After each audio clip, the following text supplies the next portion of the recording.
Toma tu Biblia y ven conmigo a Colosenses, y quiero que al menos comencemos a mirar lo que Dios podría tener para nosotros aquí.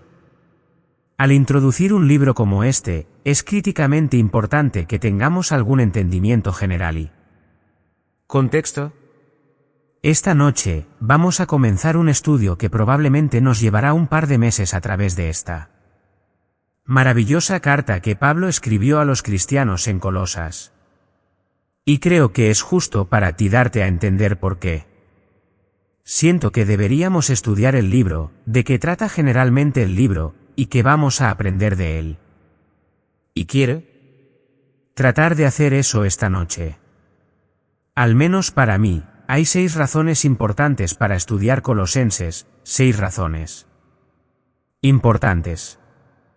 Número 1, y esto es para tratar de actualizar Colosenses para que entiendas cuán relevante es hoy. Esta es una era de ciencia. Esa es la razón número 1. Se están haciendo cosas fantásticas en la ciencia.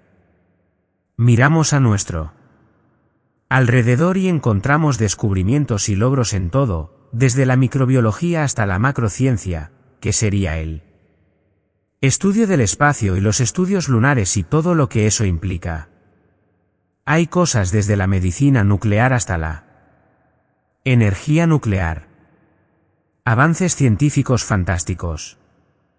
De hecho, la literatura científica y tecnológica está inundando el mundo con 60,000,000 de páginas al año.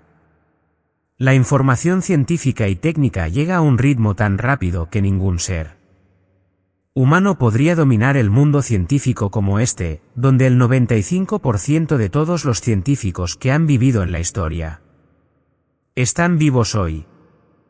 Y naturalmente hacemos preguntas sobre cómo está Dios relacionado con esto. ¿Cómo está Cristo relacionado con la creación, con la ciencia, con el descubrimiento? ¿Está dentro de ella o fuera de ella? Colosenses responde a esta pregunta. Por ejemplo, en Colosenses 1:16, dice, porque por él fueron creadas todas las cosas que están en el cielo y que están en la tierra. Esta es también una era de ecumenismo. Esta es una era en la que la gente está trabajando por una iglesia mundial única, la superiglesia. Entonces, a menudo me pregunto si no será un cuerpo sin cabeza. ¿Habrá verdadera unidad sin verdadera doctrina? ¿Podemos realmente fusionar a todos religiosamente sobre la base de la filantropía y la cultura y la empresa común socialmente?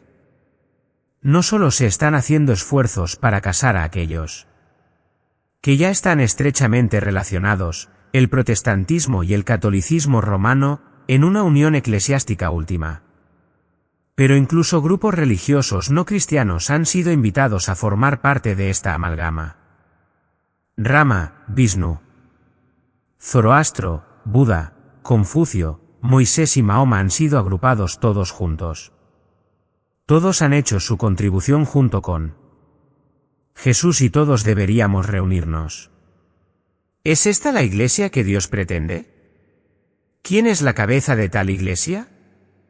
¿Cuál es la base de su unidad? Colosenses responde a esto, capítulo 1 versículo 18, y él es la cabeza del cuerpo, la iglesia. Ahora, esta es también una era de ninguna autoridad. Esta es una era en la que la gente está negando cualquier absoluto y optando por lo relativo. Toda autoridad es sospechosa. No hay nada sagrado. El derrocamiento de todo es al menos permisible, si no posible. Incluso la religión no tiene autoridad. Cada hombre tiene derecho a desarrollar su propia religión.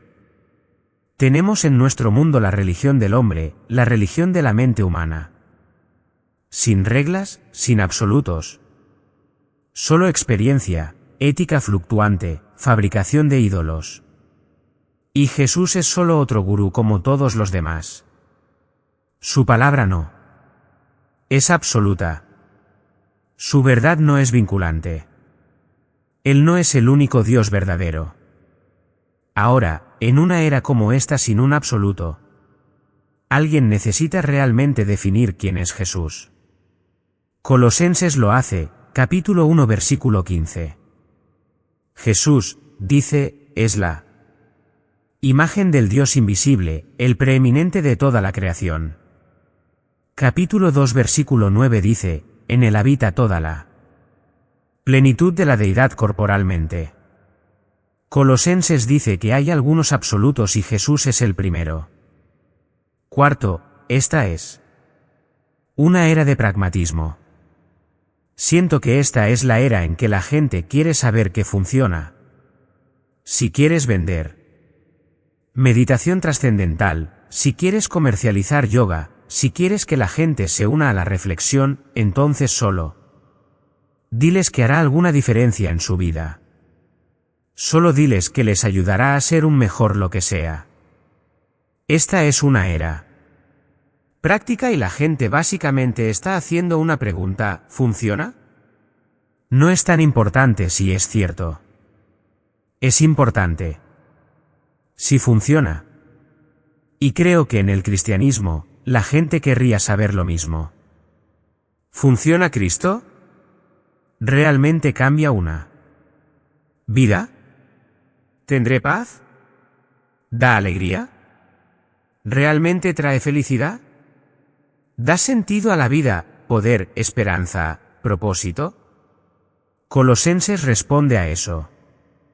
Capítulo 1 versículo 22, dice que el cuerpo de su carne a través de la muerte es capaz de presentarte santo e irreprensible e irreprochable ante su vista.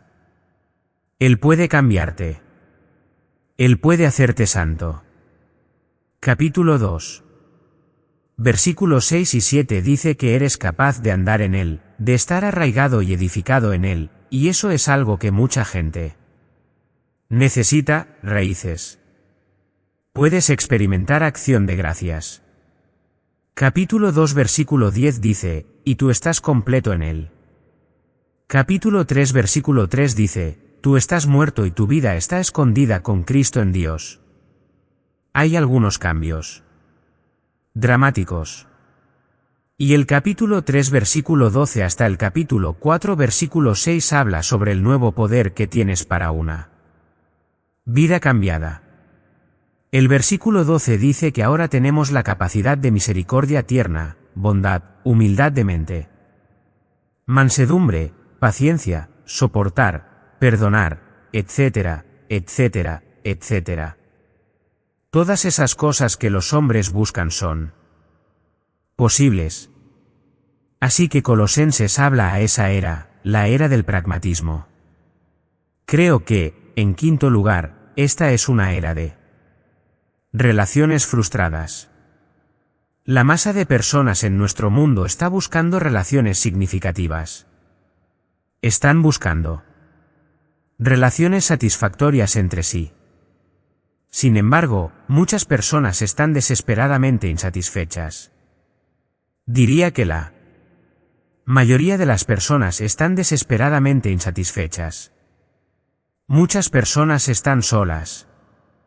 Muchísimas personas están totalmente no relacionadas de manera significativa con nadie, incluso sus esposas, sus esposos, sus padres, matrimonios, familias, personas que tienen que trabajar juntas, ninguna de ellas puede llevarse bien. Tienen dificultades para construir puentes entre sí. ¿Qué pasa con las relaciones? Colosenses habla claramente sobre este tema. Capítulo 3. Versículo 18 te dice todo acerca de esposas y esposos y cómo tener una relación positiva en una familia, en un matrimonio. Versículo 20 sobre niños. Versículo 21 sobre padres. Versículo 22 sobre sirvientes o empleados. Versículo 1. Del capítulo 4 sobre empleadores. Todo sobre relaciones y cómo funcionan. Así que para aquellos en relaciones frustradas, Colosenses viene al rescate. Sexto, esta es una era escatológica. Y con eso, quiero decir que desde, digamos, los últimos 10 años cuando comenzaron a salir libros como La bomba poblacional y El choque futuro y todas estas cosas, creo que la gente se ha dado cuenta del hecho de que podríamos estar cerca del fin del mundo. El hombre se ve a sí mismo en un curso de colisión con la catástrofe final. Podríamos morir de hambre. Guerras de alimentos y hambrunas son muy posibles. Se han plantado dispositivos nucleares en instalaciones en alta mar. Y estaba leyendo recientemente donde si alguien o algo alguna vez activara esas cosas, podría crear un maremoto que destruiría las ciudades costeras. Y un comentarista que escuché justo esta semana dijo, no es sin posibilidad que tal podría causar un maremoto de 2 millas de altura. La guerra podría destruirnos, la guerra nuclear, la guerra química, la guerra biológica. La contaminación podría asfixiarnos. Cuando el Apolo 8 tomó fotos de la superficie de la Tierra, descubrió que no Los Ángeles, sino el peor smog del mundo estaba en Osaka y Tokio. Y a lo largo de esa franja en Japón, 34 toneladas de suciedad al mes caen sobre cada kilómetro cuadrado y solo 17 toneladas en Nueva York. Miramos esta era, es escatológica. Quiero decir, mucha gente piensa que estamos acercándonos al fin.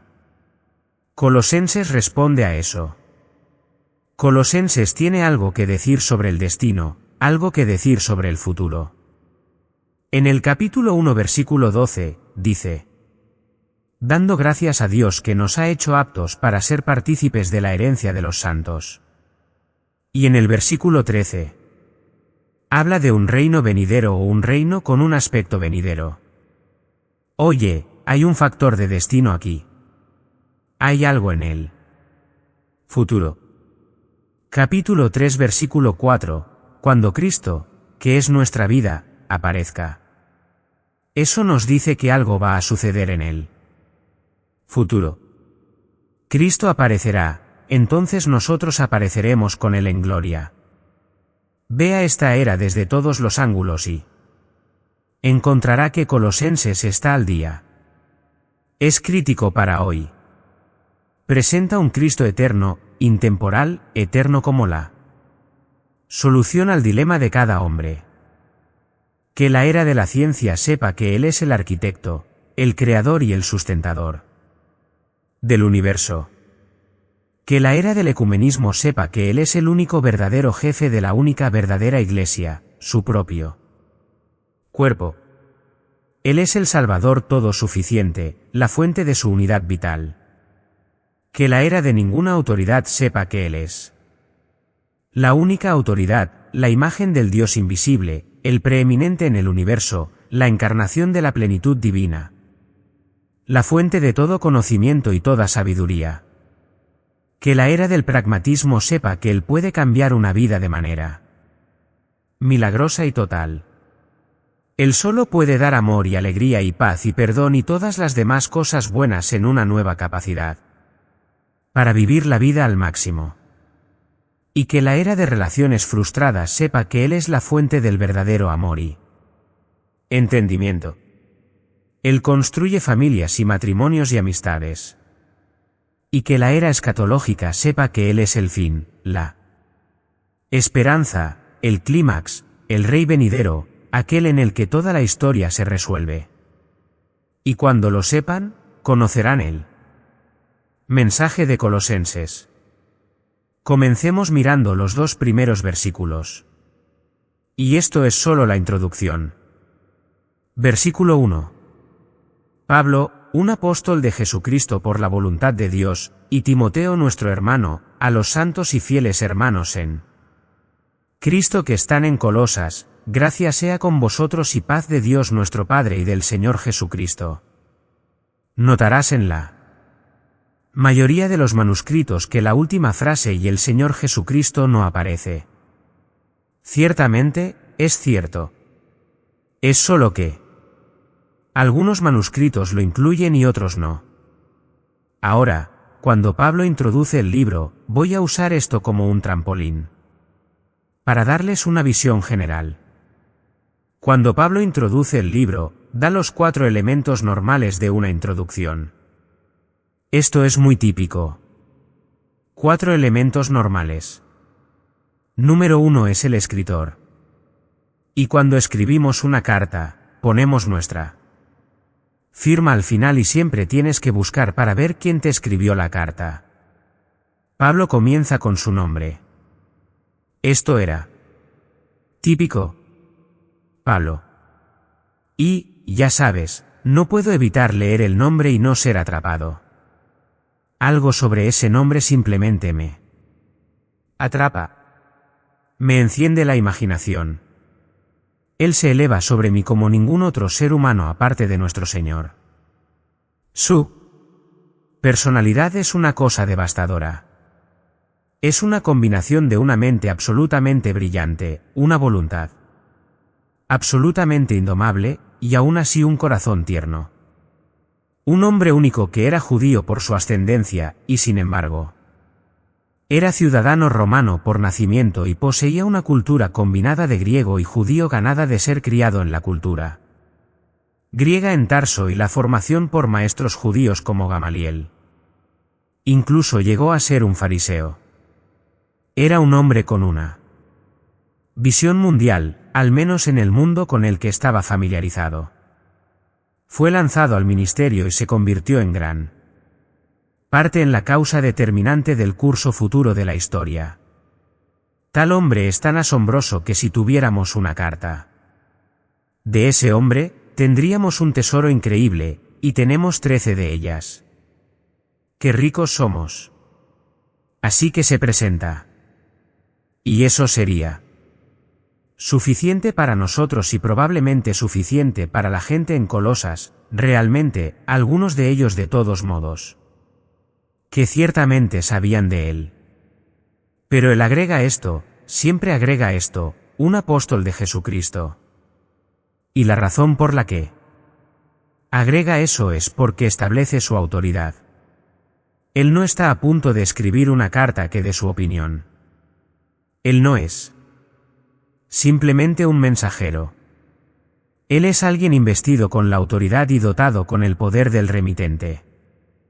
Él no solo lleva un mensaje, representa autoridad y poder.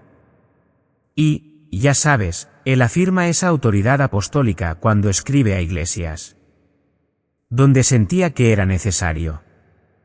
En Filipenses, por ejemplo, donde no es necesario para él establecer su autoridad porque ya está establecida, no se molesta en decirlo.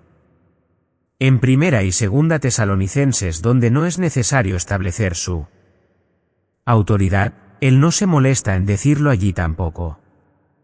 Y en Filemón, donde no está usando autoridad sino pidiendo un favor, él no dice nada sobre su autoridad. En contraste, en Gálatas, pasa 2 capítulos sobre su autoridad porque estaba en cuestión. Y ahora al escribir a los colosenses, simplemente lo afirma para que sepan que esto no es una opinión de algún misionero, sino que es la declaración autoritativa del portavoz divinamente designado de Jesucristo. Esta es la palabra de Dios. Pablo, un apóstol de Jesucristo. ¿Cómo? Por la voluntad de Dios. Él no alcanzó su cargo por aspiración, por usurpación, por nominación, sino por revelación divina, la voluntad de Dios. Así que conocemos al escritor. En segundo lugar, su compañero. En muchas de sus cartas, presenta a la persona que está con él mientras escribe. No es él coautor. Es solo quien estaba allí con él. Y en realidad, dice, y el hermano Timoteo. No está diciendo que Timoteo está escribiendo. Está diciendo que Timoteo está conmigo. Incluyó a Timoteo como su compañero cuando comenzó en segunda de Corintios, en Filemón, en Filipenses, en Primera de Tesalonicenses y en Segunda de Tesalonicenses. En Gálatas, incluye a un grupo de hermanos que están con él. En Primera de Corintios 1, incluye a Sóstenes, el hermano Sóstenes. Así que es su costumbre incluir en el saludo a quien quiera que esté con él como para decir, soy yo y mi amigo que está conmigo. Saludando. Solo más que eso, hablándote como el apóstol de Cristo. No puedo evitar decir una o dos palabras sobre Timoteo. Pablo amaba a Timoteo de una manera muy única. Estoy seguro de que Pablo amaba a muchas personas y particularmente a muchos de aquellos a quienes había ganado para Cristo, pero tenía un amor muy único por Timoteo. Timoteo fue quien lo consoló. Timoteo fue cuya presencia más amó. Lee alguna vez Filipenses 2:19-23 y simplemente siente sus sentimientos hacia Timoteo. Durante los largos años de trabajo que Pablo pasó como apóstol, Timoteo había sido su camarada. Timoteo es un personaje interesante.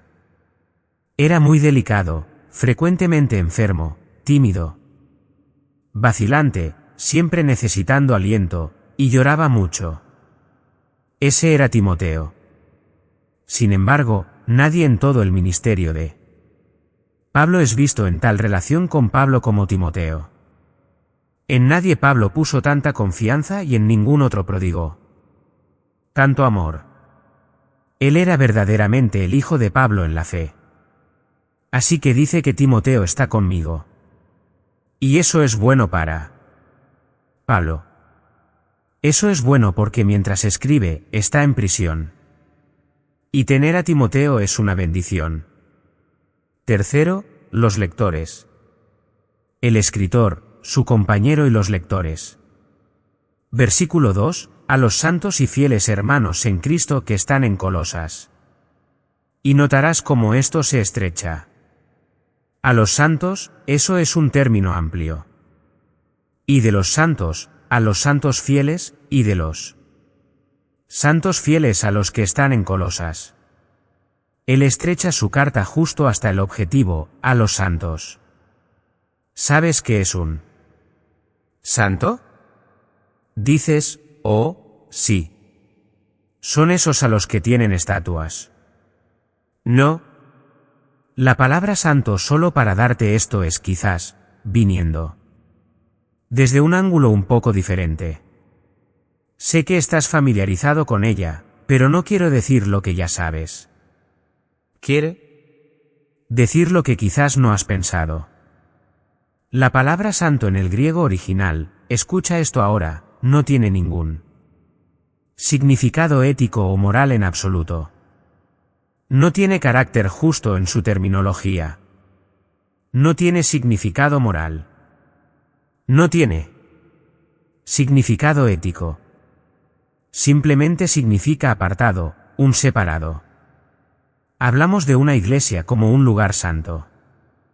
Ahora eso no significa que el ladrillo y la piedra y la madera tengan algún tipo de cualidad ética. No significa que esto es mortero moral. No. Lo que significa es que es santo solo en el sentido de que esto ha sido apartado para el uso del pueblo de Dios.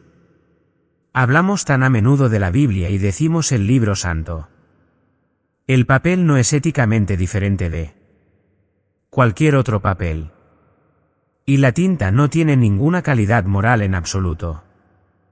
Pero cuando decimos que es un libro santo, queremos decir que de todos los libros del mundo, este libro ha sido apartado como el único libro a través del cual Dios transmitió su verdad. Está apartado de todos los demás libros. A veces venimos a la mesa del Señor y tomamos el pan y decimos, este es pan santo. Bueno, no es diferente de ningún otro pan ordinario, pero ha sido apartado como un símbolo de Jesucristo. Santo simplemente significa apartado. ¿Sabes qué es un cristiano? Él es santo. Eso no necesariamente hace una declaración ética o moral sobre él. Simplemente dice que ha sido apartado del mundo de las personas ordinarias para pertenecer a Dios. Ahora, si realmente es santo o no, es algo que debe ser examinado para ver si está viviendo de acuerdo con el hecho de que está apartado a los santos. Y luego lo estrecha un poco más, y hermanos fieles. No solo estoy hablando a los santos, sino que estoy hablando a los que han sido fieles. Estoy hablando a los que han sido leales, y esa es la idea aquí.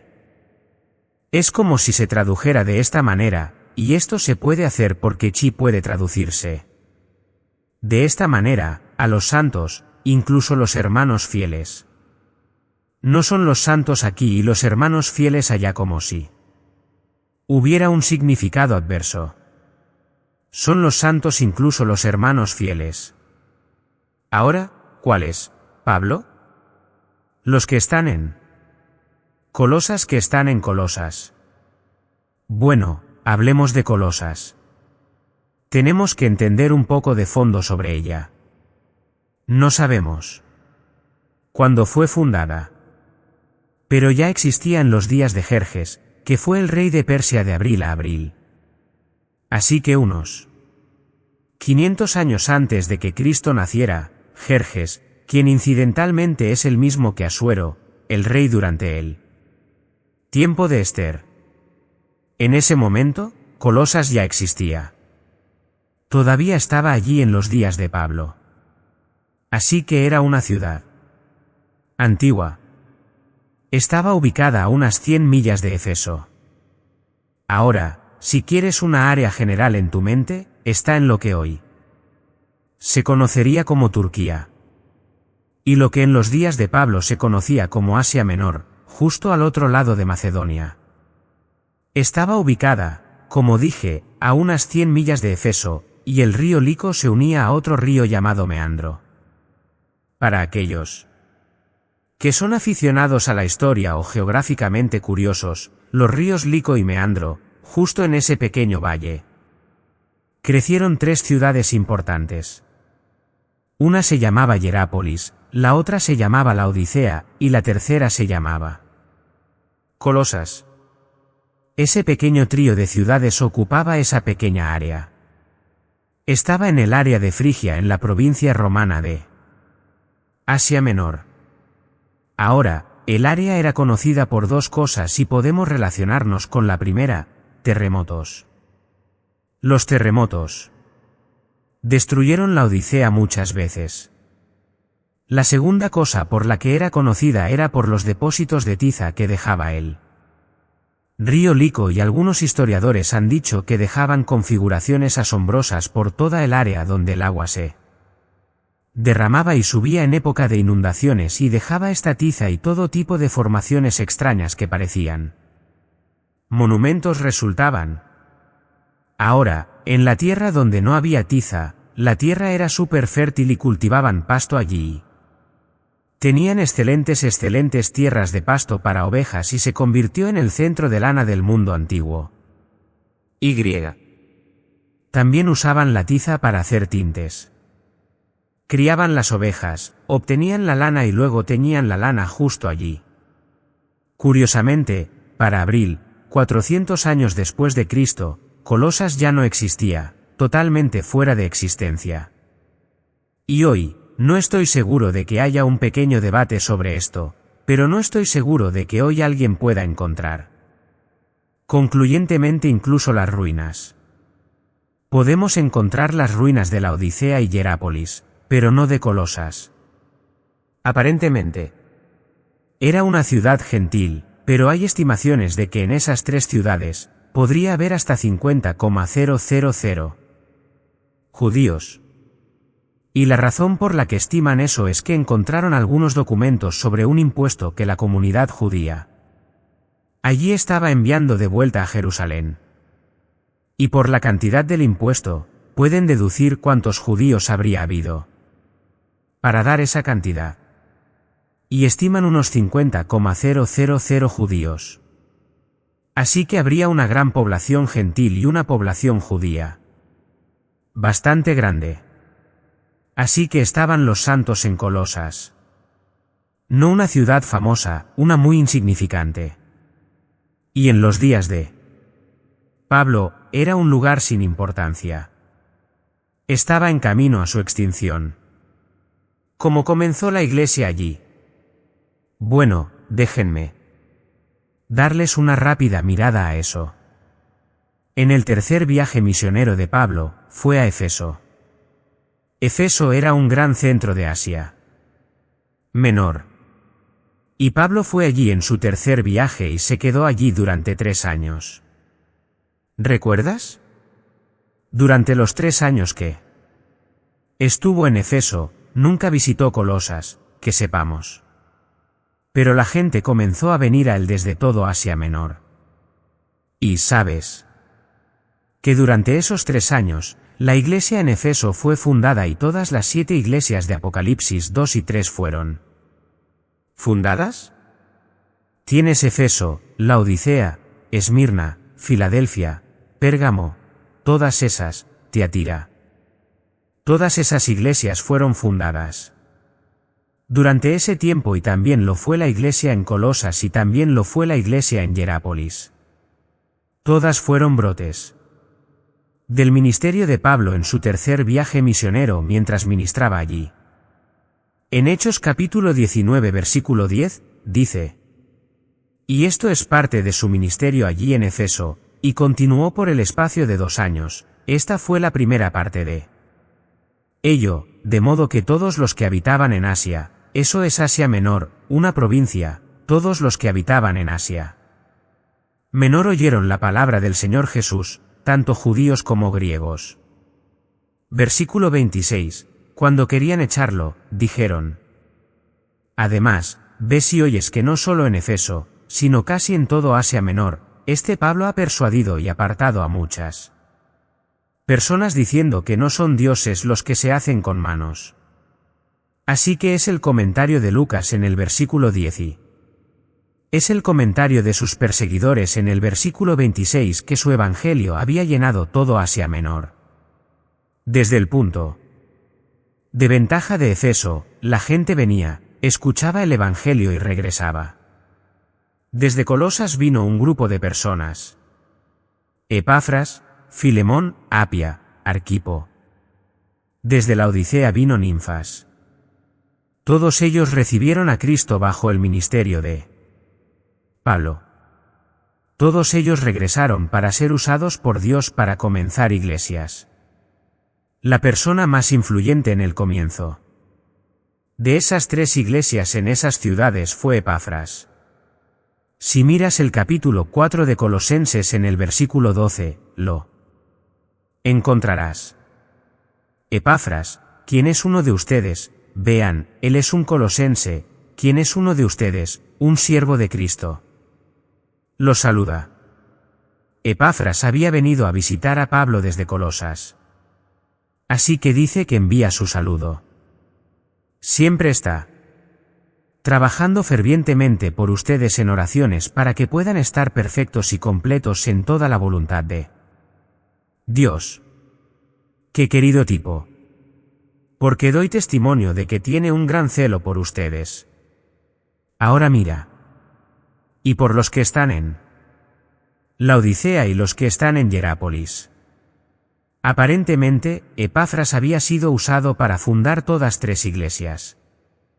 Y lo que había sucedido fue que Pablo ahora había terminado sus 3 años en Éfeso. Pasó un invierno en Grecia escribiendo, y luego comenzó a regresar a Jerusalén. Recogió las colectas para llevar a los santos pobres, regresó todo el camino a Jerusalén. Llegó a Jerusalén, ¿y recuerdas los terribles problemas que ocurrieron? Lo metieron en la cárcel. Lo próximo que supo, terminó en Cesarea en la cárcel. Planteó su caso ante César y lo enviaron a Roma. Y ahora está en Roma y es prisionero. Pero como prisionero, tiene libertad para que la gente lo visite. Así que en el encierro romano encadenado a un soldado, llega Epafras desde Colosas y le cuenta sobre los colosenses. Y de eso surge esta carta, una iglesia a la que nunca había ido, que sepamos, una iglesia que no había fundado. Pero en algún lugar cerca del 63 después de Cristo, cerca del final de su encarcelamiento, llega Epafras, le cuenta sobre la iglesia, e incidentalmente, dio un informe favorable. Veremos eso cuando comencemos a mirar los versículos 3 y siguientes.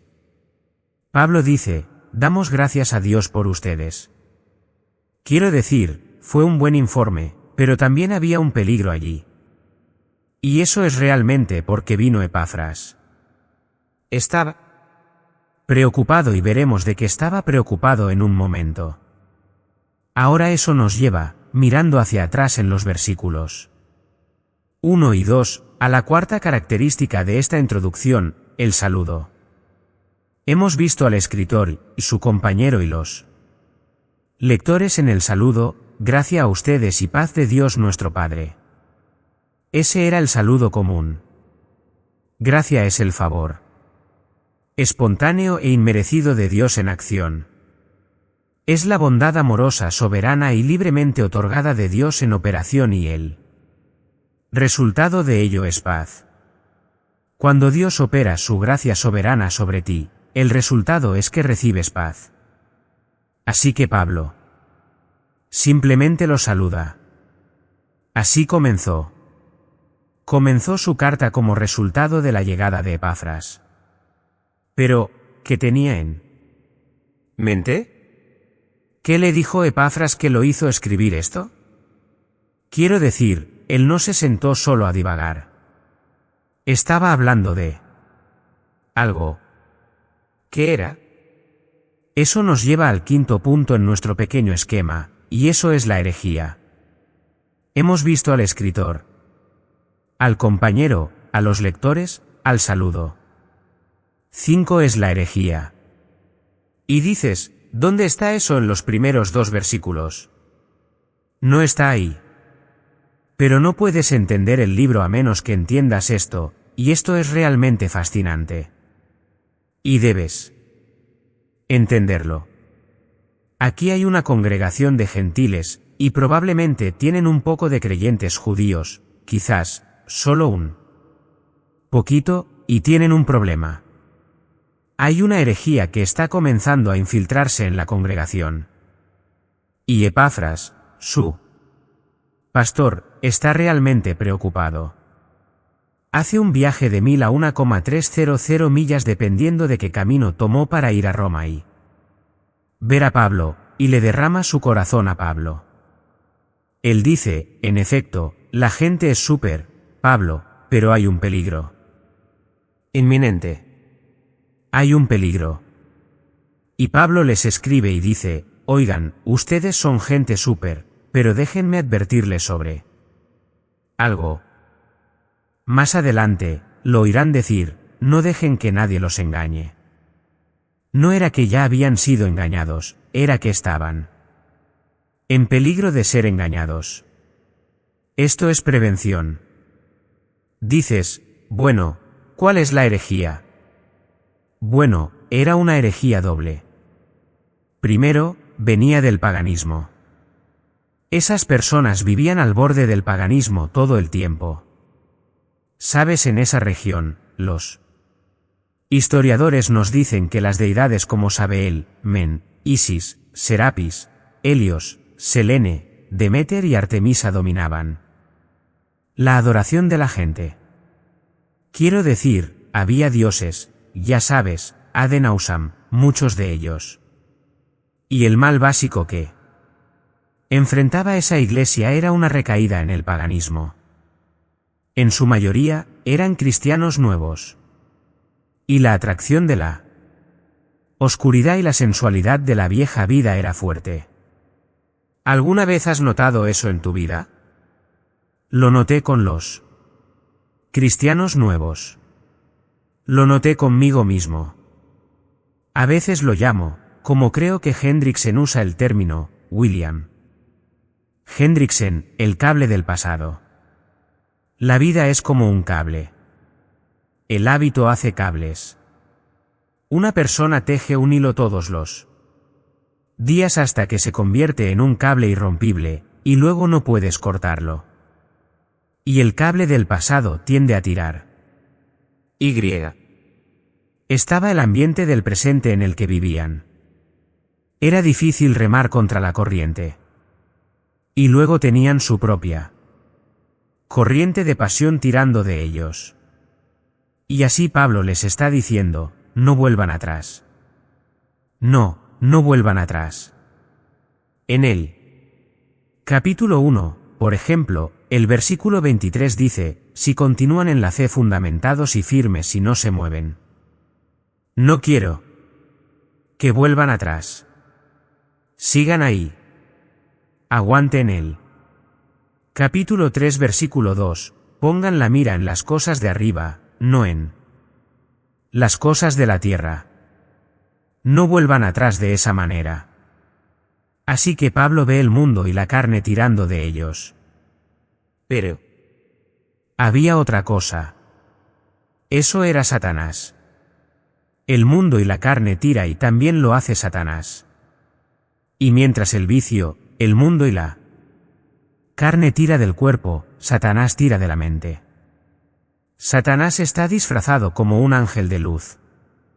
Y así aquí tienen el vicio tirando de sus lujurias, las lujurias de su cuerpo, y tienen doctrina falsa tirando de sus mentes. Satanás entró y sembró su doctrina falsa. Y esa se convierte en el verdadero latido del corazón de la escritura de Pablo, para contrarrestar la doctrina falsa. Y esta doctrina falsa déjenme dársela muy simplemente. Esta doctrina falsa básicamente tenía dos características. No sabemos qué marca es. No tenemos ningún título para ello. Realmente no es ningún sistema particular que conozcamos históricamente, pero te lo definiré. Esta doctrina falsa que Satanás estaba comenzando a difundir o al menos iba a tratar de difundir en Colosas tenía dos características básicas. Número 1, incluía una falsa filosofía. Capítulo 2 versículo 8, cuidado de que nadie los lleve cautivos a través de filosofías y vanas sutilezas. Mucha gente ha sido engañada a través de la filosofía y el engaño vacío. Esto es interesante. ¿Qué estás diciendo, Juan?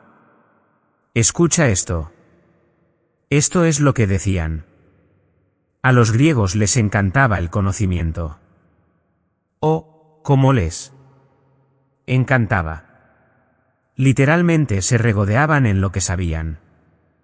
Y cuanto más alto llegabas en conocimiento y más difícil eras de entender y más lejos te espaciabas con extrañas comprensiones raras, más snob te volvías. Los herejes decían esto. Decían, la simplicidad del Evangelio no es adecuada. Escucha. La simplicidad del Evangelio no es adecuada. Jesucristo no es suficiente. Debes tener un conocimiento elaborado además de tenerlo a Él. ¿La salvación es qué? Cristo más conocimiento igual a salvación. Decían que tenían visiones secretas. Capítulo 2 versículo 18, entrometiéndose en aquellas cosas, literalmente, dice, apoyándose en las cosas que ha visto y vanamente hinchado por su mente carnal. ¿Sabes qué estaba pasando? Este tipo está fingiendo ver una visión y viene y dice, he visto una visión. He visto lo sobrenatural. Y asume un aire de profundo conocimiento en misterios divinamente revelados. Y se enorgullece de un conocimiento superior y esto es lo que se convirtió más tarde en el gnosticismo de gnosis a saber, conocimiento superior. No es gnosticismo todavía porque el gnosticismo realmente no está definido por muchos años después de esto. Pero aquí están las semillas de ello, esnovismo intelectual. Alguien estaba diciendo que no es suficiente conocer a Jesús. No puedes derrotar a los poderes de los demonios emanantes. No puedes romper las barreras para llegar al reino divino solo con Jesús. Tienes que tener un conocimiento superior. Y así hablaban de filosofías extrañas. Y estaban entrometiéndose, dice el versículo 18, en cosas que habían visto y su mente carnal estaba siendo hinchada. Jesús no es adecuado. ¿Ves? Jesús, creían, era una de las emanaciones. Esto es lo que creían. Dios era bueno. Dios era espíritu. La materia era mala. ¿Recuerdas eso? Eso es lo mismo que los gnósticos. ¿Cómo podría Dios bueno crear materia mala? No podía. Entonces, ¿sabes qué hizo Dios? Simplemente engendró un montón de dioses subalternos. Y siguieron y siguieron y siguieron y siguieron y siguieron y siguieron. Y finalmente aquí abajo, comenzaron a ponerse mal y empeoraron y empeoraron. Y luego uno realmente grosero creó la materia. Y Dios estaba tan lejos que no tenía nada que ver con eso. ¿Sabes quién era Jesús? Estaba en línea aquí arriba en una de las buenas emanaciones. Y los malos eran los demonios. Y. Entre el hombre y Dios estaba esta barrera de demonios malvados. Y la única forma en que podrías pasar era tener un conocimiento superior y adorar a las buenas emanaciones que podrían ayudarte a pasar. Por eso adoraban a los ángeles. Porque sentían que necesitaban a los ángeles para romper y llegar al reino divino. Y Jesús era uno de esos ángeles. No era suficiente. Tenías que saber más que solo Él. No era Dios. Era un subdios. Era una emanación. Esto más tarde se convirtió, como dije, plenamente desarrollado en gnosticismo. Jesús era una buena emanación. Algunos de ellos decían que era un fantasma. Y por eso Pablo dice en 1:22 que en el cuerpo de su carne, hizo esto. Y en el capítulo 2, versículo 9, dice, la deidad habita en él corporalmente. Ahora, esta filosofía decía que Jesús no puede salvarte. Jesús más conocimiento. Necesitas la ayuda de Jesús, pero no olvides, necesitas todos los otros ángeles que puedas conseguir también, así que adóralos a todos. Porque cuando empieces a romper ese mal grupo allá arriba de emanaciones, vas a necesitar algunas buenas emanaciones para que corran como guardias de tiro para ti. Y por eso adoraban a los ángeles. Mira el capítulo 2 versículo 18. Dice justo en el medio, adorando ángeles. Estaban adorando buenas emanaciones. ¿Sabes qué atacó esta filosofía, amados? Atacó esto. Atacó la deidad de Jesucristo, ¿no es así? De frente. ¿Y sabes que eso se convierte en el tema de esta carta? Jesús es Dios. Capítulo 1 versículo 15. Él es la imagen del Dios invisible, el preeminente en la creación. Capítulo 1 versículo 27. Cristo es la esperanza de gloria y en Cristo me encanta esto. El final del versículo 28. Cada hombre puede ser perfecto. Escucha. ¿Qué está diciendo? Está diciendo que Cristo es Dios y Cristo es todo lo que necesitas. No necesitas nada más. Capítulo 2 versículo 3, no. Necesitas más conocimiento, porque en Cristo están escondidos, ¿qué? Todos los tesoros de, ¿qué? Sabiduría y conocimiento. Capítulo 2 versículo 9, en él habita toda la plenitud de la deidad. Capítulo 2 versículo 19, y por él quién es. La cabeza, todas las articulaciones y ligamentos del cuerpo están siendo mantenidos juntos. En otras palabras, solo sigue diciendo que Cristo es Dios y Cristo es suficiente y no necesitas nada más. No se hicieron reclamos mayores en ninguna otra epístola que los que se hacen en esta epístola para Cristo. La filosofía no es necesaria. Él es todo lo que necesitas. ¿Verdad? No Cristo más conocimiento igual a salvación. Hay un segundo factor en esta herejía. El primero fue la falsa filosofía. El segundo fue la ceremonia judaica, el legalismo. Y dices, bueno, eso es un compañero de cama. Extraño para la filosofía griega. Tienes razón. Pero estaba allí. De alguna manera, esta extraña herejía era una combinación de filosofía griega y ceremonialismo o legalismo judío. Mira el capítulo 2 versículo 11. Algunos de ellos decían que tenías que ser circuncidado para ser salvado. Y a quienes también estáis circuncidados con la circuncisión hecha sin manos, dice. No necesitas una circuncisión. Lo que decía esta parte de la herejía era, mira, Cristo más obras igual a salvación. La filosofía decía Cristo más conocimiento igual a salvación. Esto es Cristo más obras y Dios dice Cristo más nada igual a salvación. Eso es el mensaje de Colosenses.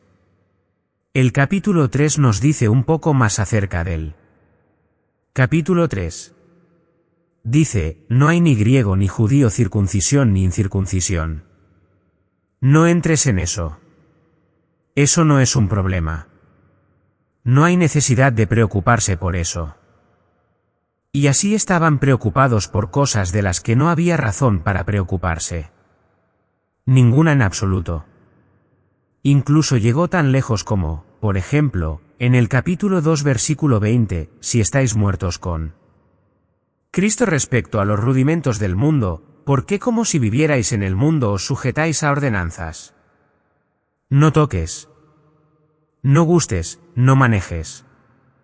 Esto es como el ascetismo. Sabes, ellos no podían hacer nada, que perecerán con el uso después de los mandamientos y doctrinas de los hombres. Estas cosas tienen de hecho una muestra de sabiduría o culto autoimpuesto. Y así realmente dice que no necesitas esas cosas. No toques, no gustes, no manejes, todo eso. No tiene sentido. En él. Versículo 16 del capítulo 2, que nadie os juzgue en comida o bebida o en cuanto a un día de fiesta o luna nueva o día de reposo.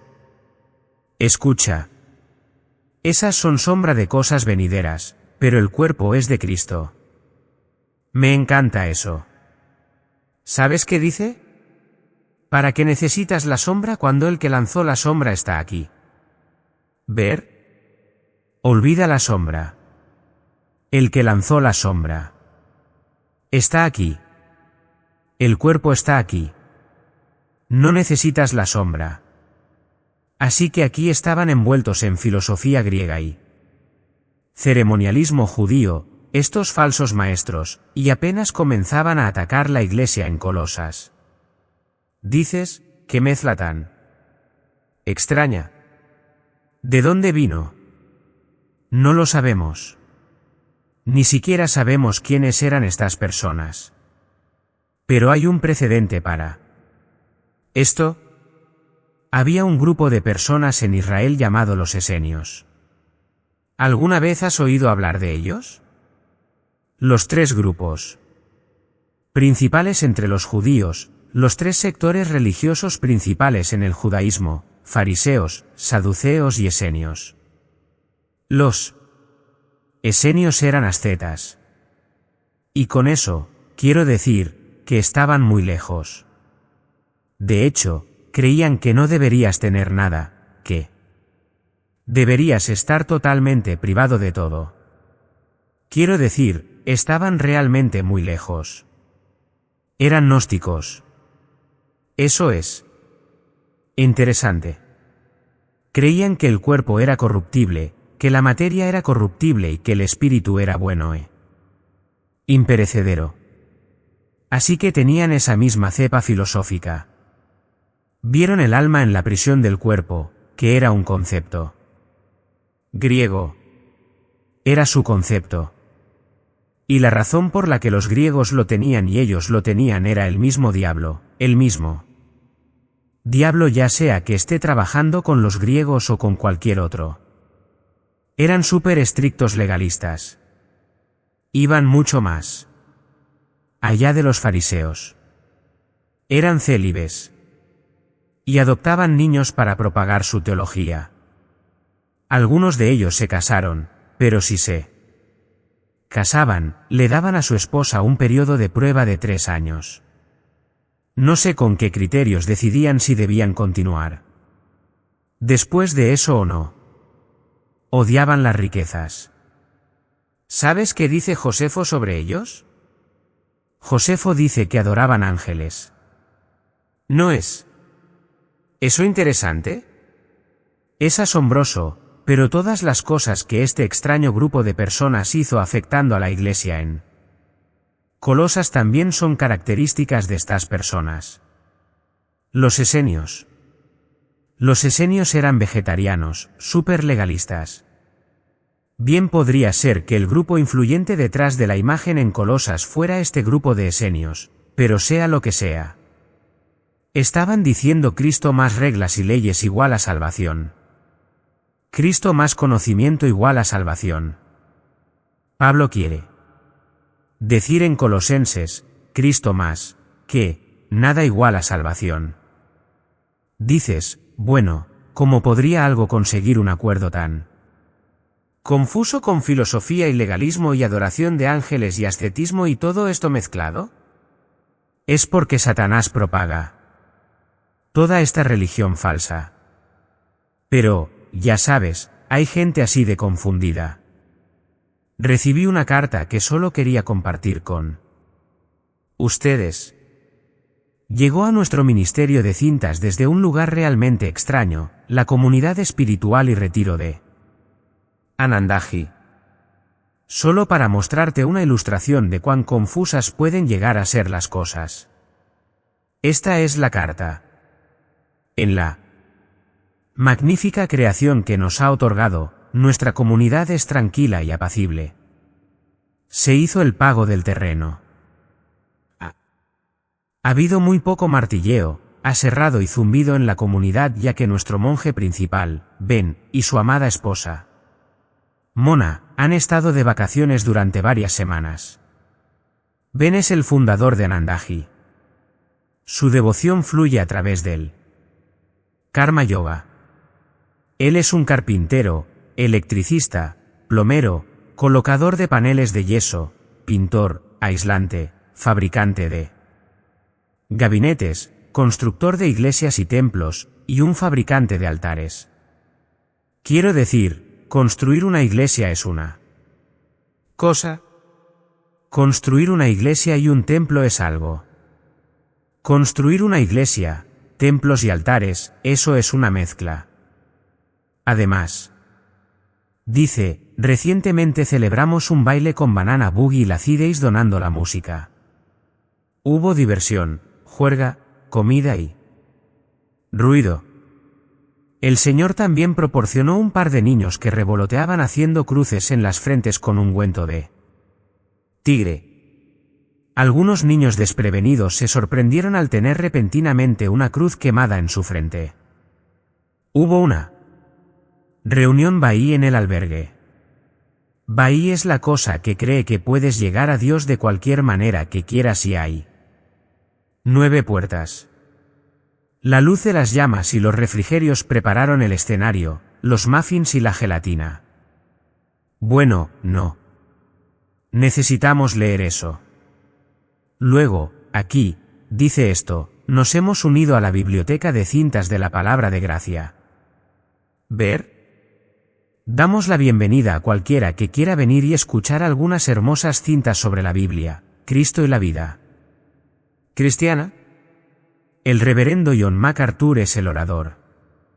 Y recientemente recibí una carta de ellos.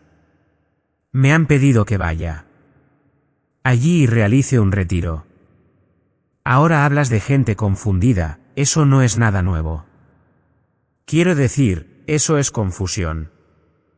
Hay 3 páginas más, pero no voy a leerlo todo para ustedes. Pasó, por cierto, a hablar más sobre las enseñanzas de Ellen G. White y todo eso que se agregó a lo que habían estado aprendiendo. Bueno, ya sabes, los colosenses tenían algunas personas sentadas en su umbral que estaban igual de confundidas. Hablaban de Cristo, pero era Cristo más algún súper conocimiento. No solo tenían toda la filosofía que estaba en su herejía en Colosas, sino que tenían todo el legalismo judío. ¡Qué lío! Pero el único ataque fue este. ¿Satanás había concertado todo este popurrí para atacar qué? ¿La suficiencia de quién? ¿Cristo? Y escucha la respuesta de Pablo en Colosenses 2:9.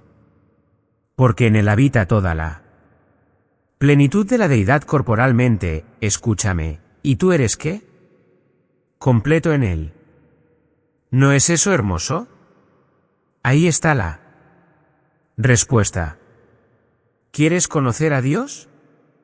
Cristo es la imagen de Dios. ¿Quieres un conocimiento? En él están escondidos todos los tesoros de sabiduría y conocimiento. ¿Quieres ser aceptado por Dios?